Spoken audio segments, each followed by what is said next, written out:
Thank you so much.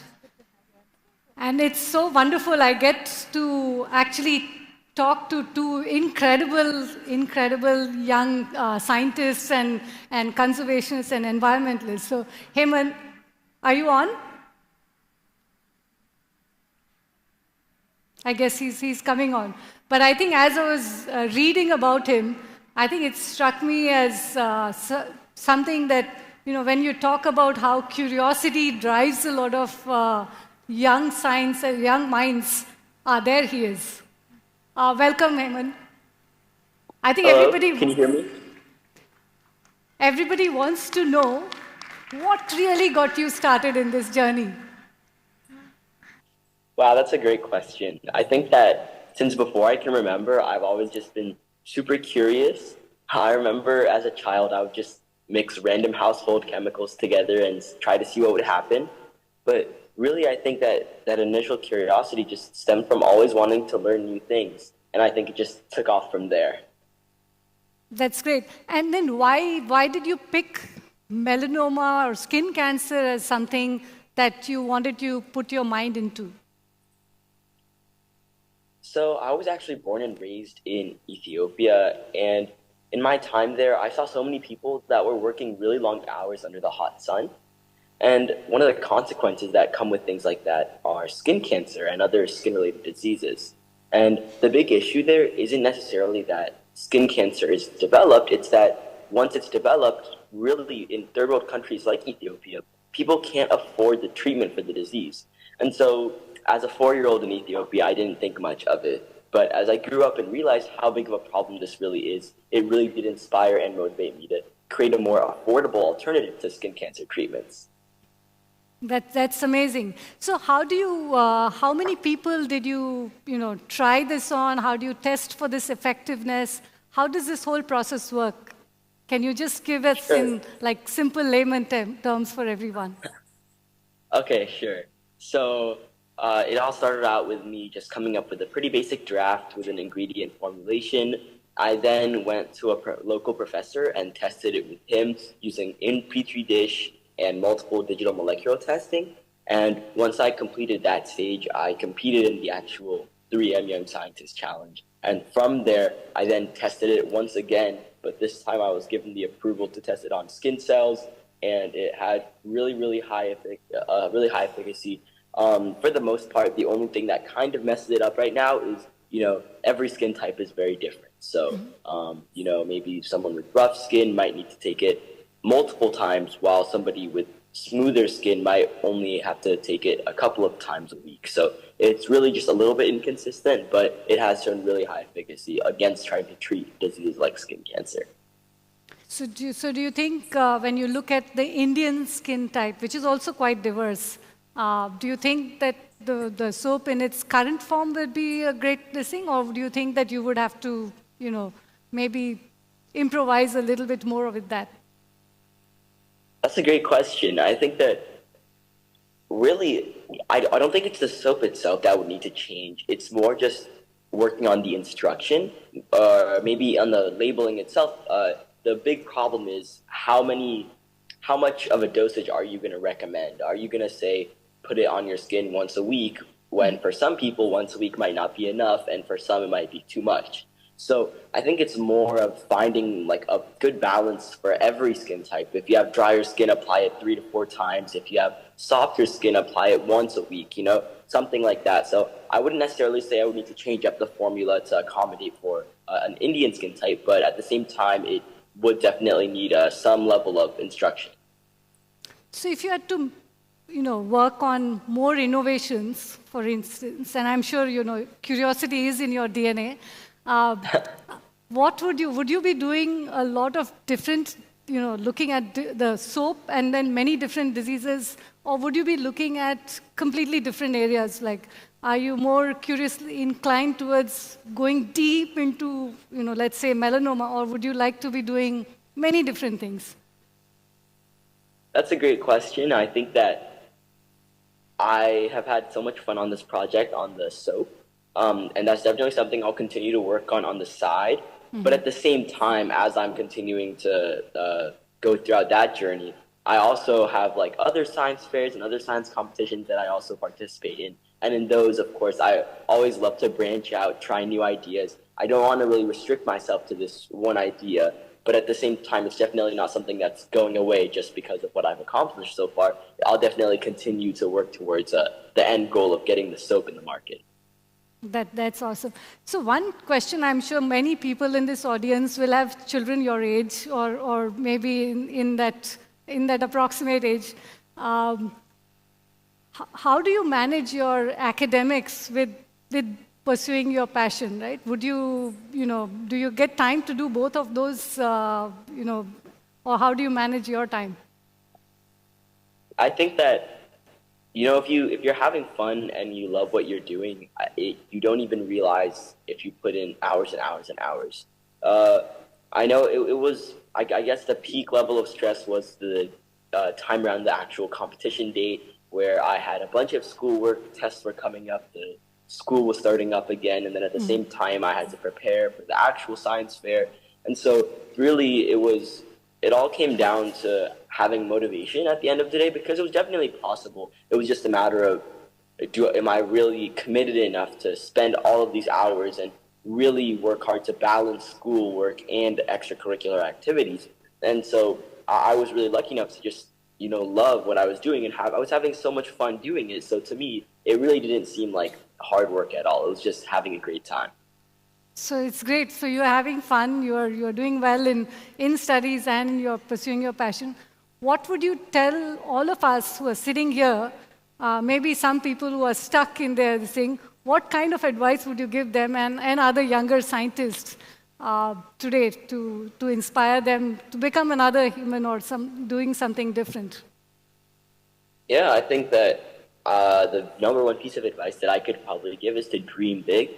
A lot of the time people put themselves in a box for whatever reason, whether it be that they think that they're just not good enough, or they think that their environment is holding them back. But really, just dream as big as you personally want. Whatever you want to accomplish, as long as you put in the work and you're committed, it can definitely come to life. I think that's the number one piece of advice that I could definitely give. That's awesome. And would you have one thing that you would want to give back to where the inspiration came from?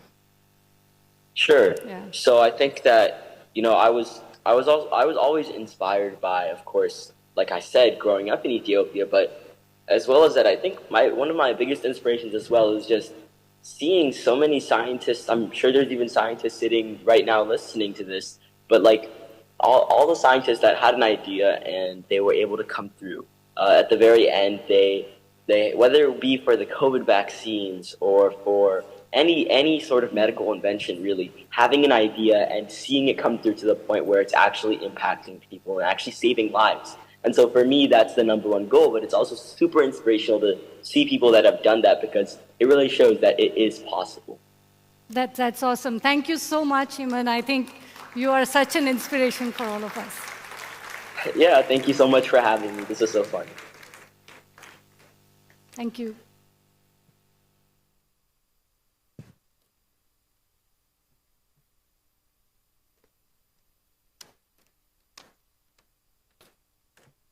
Okay. And I think now we've just heard from a 14-year-old, and I think we have an 11-year-old who we are going to talk to next. And Prasiddhi, like her name, is quite famous now. If you haven't known her, you will soon, and you will soon talk about what she's doing and her mission as well. She's an 11-year-old from Tamil Nadu, and she's globally recognized as an environmentalist and a youth leader. She's the recipient of the Prime Minister's National Child Award and the founder of the Prasiddhi Forest Foundation and Green Pillar. She's been working on nature-based solutions for the last 7 years, since the age of 4. And she's also done a lot of work in lake restoration, plantations, and we'll talk about 130,000 trees that she's been planting over the last few years. And she was also the youngest G20 Y20 delegate at IIT Kanpur and the youngest G20 Y20 national speaker at Kashmir. She was also part of the UN national conference on COP28. Top 10, yeah. And she's been doing a lot of different things. And I was talking to her and I said, it's not just, we talk about longevity, about our own human selves, but I think here we have somebody who can talk about the longevity of the planet as well. Absolutely. So, do you want to sit there? We can stand here and whatever you suggest.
So that's just, a little bit about what she's already been doing.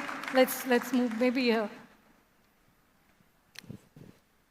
So Prasiddhi, how did you, as an 11-year-old, do all the things that you did? You started at the age of 2, if I'm not mistaken, right? Yes. How did that love at the age of 2 with all things wild and nature and everything else make such a big difference in terms of just creating a greener Tamil Nadu and hopefully greener, India, and then hopefully a greener global world, right? What got you and what keeps driving you towards that mission? Absolutely. So first of all, I'm really happy to be over here. And it's a pleasure to be over here at NASSCOM. And I come from Tamil Nadu. So for me, personally, nature has been my best friend. I have always been really inspired from nature from a very young age. I'm still young, but when I was even smaller, I've had this bond with nature. And then in the year 2016, when I was just 4 years old, when Vada cyclone hit the shore of Tamil Nadu, treating trees like my friends, when I saw what was happening, I realized that just crying is not going to help. Just being sad about it is not going to make a difference. And so I started participating in tree plantation drives from the age of 4 to the age of 6. And after doing that for 2 good years, gaining some acceptable, experience about how the tree plantation are done, indigenous tree plantation, not doing monoculture, understanding about it, at the age of 6, then I created Prasiddhi Forest Foundation, which is a registered non-profit organization. So I've been doing this for the past 7 years, and now I've planted 130,000 trees in 93 different locations across India and majorly in Tamil Nadu. And I work with villagers, farmers, government school students, rural students, college students, companies, everybody put together because this planet needs everybody's help if we want to make a difference. So about a year ago, I remember, or maybe a few years ago, we planted a lot of trees in our office. And some of them, of course, being exotic trees, they died, right, without the right attention. Absolutely. How do you monitor and track 130,000 is a lot of trees. How do you monitor all of them? So, first of all, obviously, as you were mentioning about exotic trees, hybrid trees which are there, which are genetically modified so that they look beautiful, that they're manicured for our landscape gardens. And I believe in those messy, impactful native trees. And obviously, doing the plantation is one part, but maintaining is the main reason why it is obviously done. And that is why I have created my own models depending on where I'm doing. For example, if I'm doing it in a government school or any schools, so over there I encourage the students. I encourage them to to get connected with nature so that they can also make a bond the way I have developed it with nature. If I'm doing it in industries, I try to redirect the grey water towards the tree plantation. If I'm doing it with government officials, there are the village women, there is an entire process. And obviously, if I'm doing it somewhere particularly where there is no such option, I have to specifically assign a gardener. So there is a lot of things involved in this, and it is heartbreaking, you know, sometimes harsh weather, natural disasters. But one by one, through these innovative ideas that I come up with to deal with these situations, they have really helped me to make these 130,000 trees grow big and create an impact. And how many do you want to expand that to? I know you started with a smaller goal and you kept expanding it, right? Absolutely. So, well, for me, you know, definitely it is 130,000 trees, but I now decided that not only to be limited to trees, but then to expand the impact. That is why with Prasiddhi Forest Foundation now I focus on other nature-based solution projects such as lake restoration, agroforestry, mangrove plantation, and I launched a new initiative of mine, the Green Pillar, which is a social enterprise launched under the banner of G20 when India had the presidency. So in this, what I'm trying to do is I'm trying to connect everybody together because I realized that I was spending more time in other events and halls and schools than in my own classroom. And I understood that it won't be easy for me to be everywhere all the time.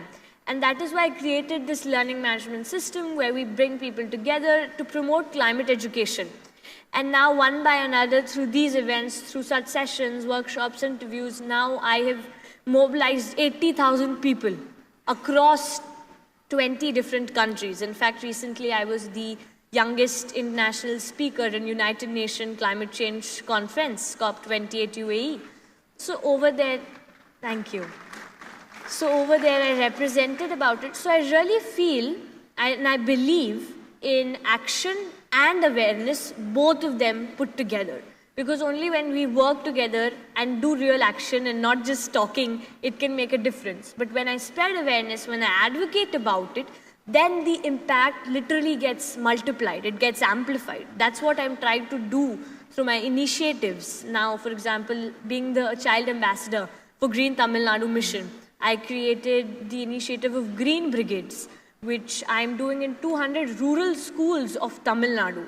And over here, I give a free fruit sapling to each and every child. I do the climate action curriculum, do the entire process. And when I see the smile, when I connect with them, that happiness, that impact is what is very important. That's great. So you've built a lot of clones also of Prasiddhi? I won't say clones because we all have our own creativity. Yeah. But yes, it has spread across and I want it to increase more. I want each one of you to join this initiative. So that brings me to the question. You have a lot of corporates sitting here, yes, and they all can have some allocation for CSR. How can they help you? They can definitely help me, and you have to help me. That is there. You know, because, for example, in both Prasiddhi Forest Foundation and the Green Pillar, what we do is you can first of all do an indigenous tree plantation with us. You can do lake restoration. You can do various different projects that we have. And I can ensure that it will not only be the plantation, but the entire community that we weave into it. Because I realized that if I want any project, not only just about environment, if I want any project to grow, then I really need to inculcate it into the entire community so that it becomes a tradition. And that is why what I have done is that if I'm doing it, I connect the villagers, I connect the government officials, the students of that area, everybody, so that everyone is a part of it. It becomes a culture. And I feel that all the corporates over here, you can definitely connect with Prasiddhi Forest Foundation through our website. You can reach out to me. We have other programs and offerings as well, especially for corporates, through which, you know, if you want to bring a sustainable transformation entirely, you can bring that with us. That's awesome. So I'm sure this is a question you get asked every single time. You are 11 years old. Yes, I am. पढ़ाई कब करते हो? पढ़ाई कब करते हो? So I love studying. I love education, and definitely academics is very important.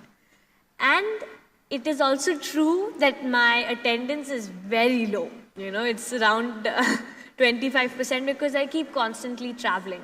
But then what happens is that I realized that school is not the only place to learn.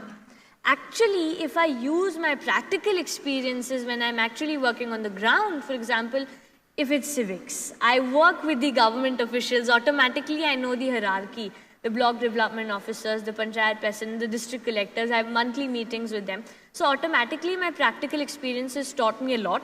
But I won't say it is easy. It is tough carrying my books everywhere. Now on 28th, my final examinations will start.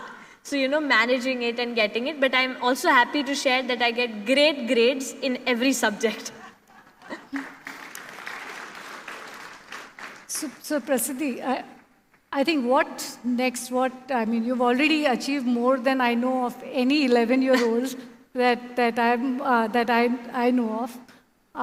But do you have even more bigger dreams? Is there something that you aspire to further from where you are today? Definitely. Dreaming big and doing it is something I entirely believe in. And that is why, for example, for my initiatives that I have, obviously, I have 2 missions. My first mission is to do nature-based solution projects, to do climate action projects, and to support our environment until it becomes our culture. And my second mission is to bring people together and spread environmental awareness until it gets translated in our literature. And when we talk of awareness and even impact, I really feel that technology plays a vital role. It's entirely woven. In fact, technology has evolved actually from nature, the base of it. It's inspired from nature. And I want to leverage Web3, these solutions, so that I can take it to a bigger level. And apart from that, if we talk about me individually, what I want to do, what I want to become, then I don't want to restrict myself right now, because every second, new innovations, new fields, new ideas. So I don't want to restrict myself. But yes, I do have 4 fields, which I like to quote as the 4S, in which I want to go into. So that is soil, spirituality, sustainability, and space. I'm really curious into venturing into these 4 fields and growing in that. But apart from that, I want to take my initiatives, and how many more are coming, I don't know. But my whole aim is to heal our earth and to do whatever I can and to promote and collaborate with youth. Because we as youth have so much potential. Actually, I want to say a short anecdote. When all of a sudden, I was just 6 and I said, I am going to plant 1 lakh trees, all of a sudden in this crowd area that was there. And there was this person, everybody knew me because I would come regularly. Prasiddhi, do you even know how many zeros are there in 1 lakh? And then I was like, yes, there are 3 in 1,000, 4 in 10,000. And I understood that he's underestimating me. So after that, I said that, do you know the power of a small 4mm seed, which has the potential to grow into a 400 feet tall tree? So right now, I may be a 4mm seed, but if we all come together, we can make a huge impact, a huge difference. It just requires each one of us to join. You said it absolutely beautifully. So how do you get old people like us? They're not old. and the younger people to really care about the environment. You've already done, you've shown how to do. But what is that one thing that you can tell people sitting in the audience why they should also care? Absolutely. So first of all, you are not old. You are support systems for us. Your experience matters so much because we have the passion, but we need your experience, your learnings, so that we can evolve as per that. And when it comes to, asking you to do something for our planet, I really think that be it elders or young people, it all starts from our backyard. It all starts from there, and slowly if we can weave sustainability in everything, for example, as I was talking earlier about technology, it came from nature. Birds taught us how to fly, beavers taught us how to create dams, tiny termites taught us how to create infrastructure, or else 370 million years ago, trees created their own www, which is Wood Wide Web, and right now we have World Wide Web created by Tim Berners-Lee. So somewhere or the other, we have gained inspiration from nature, or if it is, in the automotive industry. So if we see, have you ever wondered why two colony of ants coming from two different directions don't clash or bang? That is because of pheromones network. So we have actually learned so much from nature. And I think that if we try to weave sustainability, try to go back to our culture, that can actually make a huge difference when it comes to creating this transformation. Absolutely brilliantly said. Thank you so much. And I hope you get into like a leadership position, like a prime minister of the country. Thank you so much. So thank you again. For more content on tech and leadership, subscribe to NASSCOM YouTube channel and press the bell icon to never miss an update.